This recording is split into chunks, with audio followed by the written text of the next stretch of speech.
Hello बच्चों, स्वागत है इस वीडियो में। मैं आपको बताने वाला हूँ वार्षिक परीक्षा सत्र 2022-23 के लिए आपका 27 मार्च को जो पेपर आपका सामाजिक विज्ञान का होने वाला है उसके लिए यहाँ पर क्वेश्चन पेपर। ठीक है, यहाँ पर आपका जो पेपर है 60 नंबर का आएगा। सभी प्रश्नों के हम आंसर के साथ आपको बताएंगे, सभी प्रश्नों को कंप्लीट जरूर करके जाइएगा। यहाँ पर देखिए कुल आपके प्रश्न 24 रहेंगे। 1 से लेकर 10 तक के आपके ऑब्जेक्टिव प्रश्न रहेंगे, फिर 11 से लेकर 20 तक के आपके 3 नंबर वाले प्रश्न रहेंगे, फिर 20 से यानी 21 से 24 तक आपके 5 नंबर के प्रश्न रहेंगे। इस प्रकार से आपका 60 नंबर का पेपर आएगा। पूरा पेपर देखेंगे, सभी प्रश्नों को देखेंगे, सबके सॉल्यूशन को देखेंगे।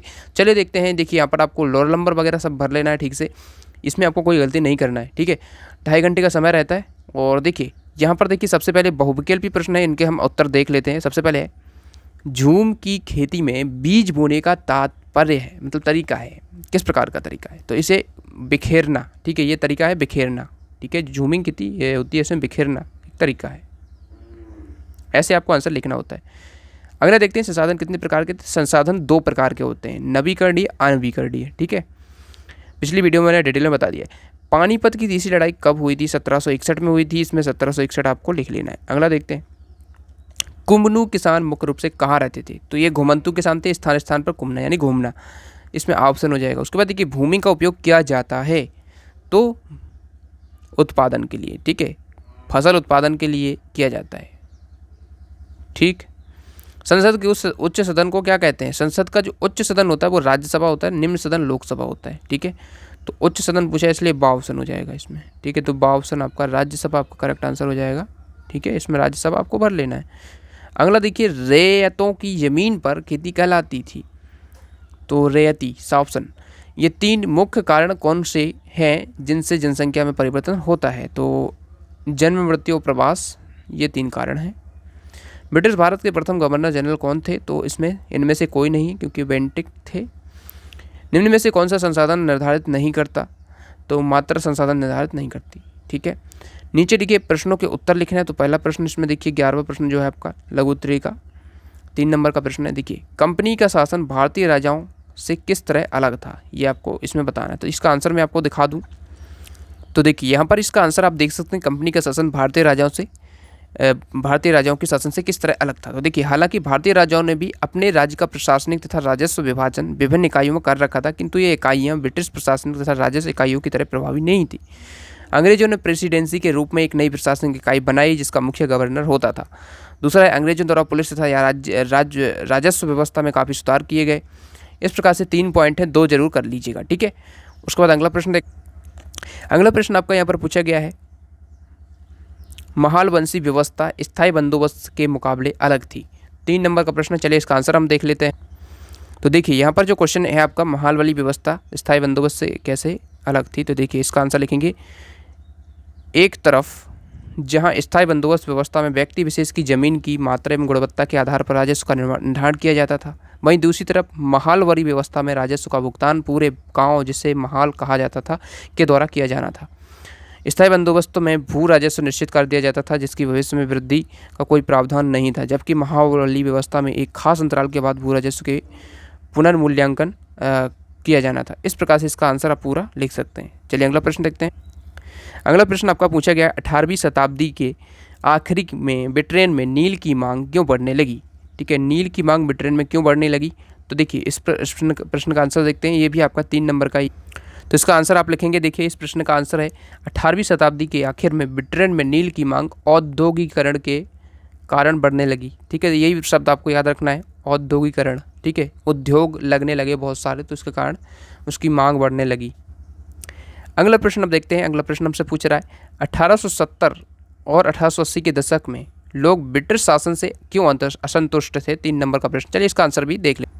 क्वेश्चन देखिए 1870 और 1880 के दशकों में लोग ब्रिटिश शासन से असंतुष्ट थे, क्योंकि इसके कारण क्या थे? तो देखिए पहला कारण है, इसमें 3-4 कारण दिए गए हैं, आप 2 अच्छे से याद कर लीजिएगा।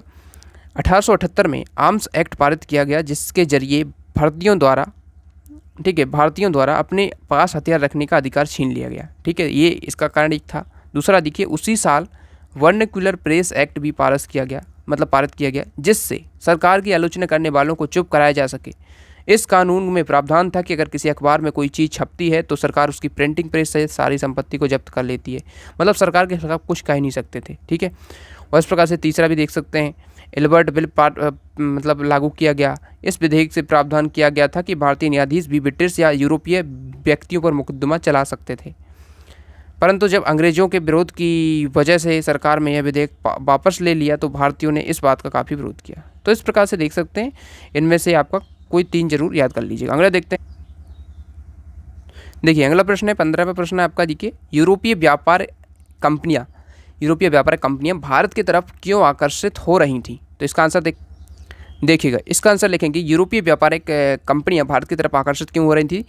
देखिए इसका अपार संभावनाएं देखी थी उन्होंने। यूरोपीय कंपनियों ने भारत के साथ व्यापार में अपार संभावनाएं देखी थी।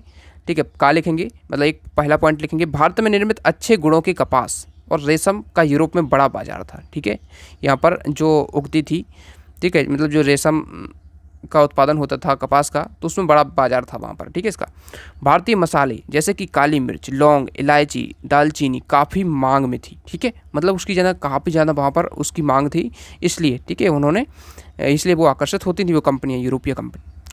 प्रश्न 16 प्रश्न देख लीजिए। आ हिस्ट्री ऑफ इंडिया नामक पुस्तक के लेखक कौन थे? ठीक है, तो इस पुस्तक के लेखक कौन थे, चलिए मैं बता दूँ आपको। तो इस प्रश्न का आंसर आप रखेंगे आ हिस्ट्री ऑफ इंडिया के पुस्तक के लेखक कौन थे? जेम्स मिल। ठीक है, ऐसे याद रख लीजिएगा, जेम्स मिल, एक ही लाइन में लिख देंगे आप, जेम्स मिल। ठीक है, आ हिस्ट्री ऑफ इंडिया नामक पुस्तक के लेखक जेम्स मिल थे। ठीक है, ऐसे लिख लेना है आपको। उसके बाद देखिए अगला प्रश्न देखते हैं, भारत के सर्वोच्च न्यायालय की स्थापना कब की गई थी? ठीक है, सन बताना है, तो इसमें सिंपल सा इसका भी बता देता, तो लिखिएगा 28 जनवरी 1950 को। ठीक है, ऐसे ही याद रखना है आपको, जनवरी 1950। भारत में सर्वोच्च न्यायालय की स्थापना 28 जनवरी 1950 को करी गई, ऐसा लिख सकते हैं आंसर। ठीक है, उसके बाद देखिए विदेशी कंपनियों को भारत में कारखाने खोलने का क्या फ़ायदा है? ठीक है, 3 नंबर का प्रश्न है, इसको भी हम देख लेते हैं। तो इसका आंसर आप देखेंगे, विदेशी कंपनियों को भारत में कारखाना खोलने के फ़ायदा है। भारत में सस्ता श्रम मिलता है, मतलब यहाँ पर मजदूरी की जो कीमत है वो बहुत ही सस्ती है। भारत में सस्ती दरों पर भूमि उपलब्ध है, भूमि भी बहुत ही सस्ती है भारत में। भारत में विशाल बाजार उपलब्ध होता है। ठीक है, मतलब जनसंख्या बहुत ही ज़्यादा है तो बाजार भी बहुत ही बड़े होंगे। भारत में उदार तथा अनुकूल सरकारी नीतियों का फ़ायदा मिलता है, जिससे उनका लाभ मिलता है। सुरक्षा नियमों का पूरा पालन करने पर कम खर्च आता है। तो इस प्रकार से ये कुछ कारण हैं। ठीक है, इसको आंसर को आप कर लेंगे। अगला प्रश्न देखते हैं, क्वेश्चन नंबर 19 है यहाँ पर, सनराइज उद्योग किसे कहते हैं? सनराइज उद्योग क्या होते हैं? ठीक है, तो चलिए इसका भी आंसर तो देखिए यहाँ पर लिखिएगा, उभरते हुए उद्योग सनराइज उद्योग के नाम से जाने जाते हैं। इनमें सूचना प्रौद्योगिकी, स्वास्थ्य, चिकित्सा तथा ज्ञान से संबंधित उद्योग शामिल हैं। तो यहाँ पर देखिए ये भरते नहीं है, उभरते है। ठीक है, उभरते, ऐसे उभरते। ठीक है, तो उभरते हुए उद्योग सनराइज उद्योग के नाम से जाने जाते हैं, जिसमें सूचना प्रौद्योगिकी, कंप्यूटर से संबंधित जो उद्योग होते हैं, स्वास्थ्य, चिकित्सा आदि से संबंधित उद्योग आते हैं। अगला प्रश्न देखते हैं। देखिए अगला प्रश्न 19 हो गया। 20 देखिए, किसी लोकतांत्रिक देश को संविधान की जरूरत क्यों पड़ती है? ठीक है, तो क्यों पड़ती है देश को लोकतांत्रिक देश को संविधान की? तो इसका आंसर देखते हैं। तो आंसर लिखेंगे, किसी लोकतांत्रिक देश को निम्नलिखित कारणों से संविधान की जरूरत पड़ती है। पहला है, संविधान उन आदर्शों को सूत्रबद्ध करता है जिसके अनुसार नागरिक अपने देश का निर्माण अपनी इच्छा और सपनों के अनुसार कर सकते हैं। संविधान देश की राजनीतिक व्यवस्था को तय करता है। लोकतांत्रिक देशों में संविधान ऐसे नियम तय करता है जिससे कि द्वारा राजनेताओं के हाथों में सत्ता के दुरुपयोग को रोका जा सके। ठीक है, लोकतंत्र में संविधान देश के सभी नागरिकों को समानता का अधिकार देता है। लोकतंत्र में देखिए इसमें कोई 5 पॉइंट 4 पॉइंट इतने आप याद कर लें। ठीक है, आपको क्योंकि 3 तो बन ही जाएंगे फिर, तो इस प्रकार से देख सकते हैं यहाँ से। तो इस प्रकार से हमने यहाँ पर पूरे प्रश्न देख लिए 20 तक के। ठीक है, 11 से 20 तक देख लिए, 1 से 10 तक देख लिए। अब देखिए आगे के जो प्रश्न मैं आपको दिखा देता हूँ, इनके सॉल्यूशन में आपको पार्ट 3 में बताऊँगा। ठीक है, क्योंकि पार्ट 2 मैंने बता दिया इसमें उत्तर। ठीक है, पार्ट 1 में मैंने ऑब्जेक्टिव बताए थे, तो इसमें आगे के जो उत्तर हैं आपको अगले पार्ट में दिए जाएंगे। तो आप लोग चैनल को सब्सक्राइब करके रखें ताकि अगला जो वीडियो है वो आपको मिल पाए, वहाँ से आप उसको आंसर भी देख सकें। ठीक है, तो इस प्रकार से देख सकते हैं ये सभी प्रश्न रहेंगे, इसके आंसर मैं आपको जल्दी बताने वाला हूँ नेक्स्ट वीडियो में। थैंक्स फॉर वॉचिंग, सब्सक्राइब जरूर करना ताकि अगला वीडियो आपको मिल पाए और आप लोग अच्छे से पढ़ाई कर पाएँ। और इस प्रकार से आगे की वीडियोज़ भी आपको अन्य विषयों की चाहिए तो आप जो है चैनल को सब्सक्राइब जरूर करें। Thanks for watching.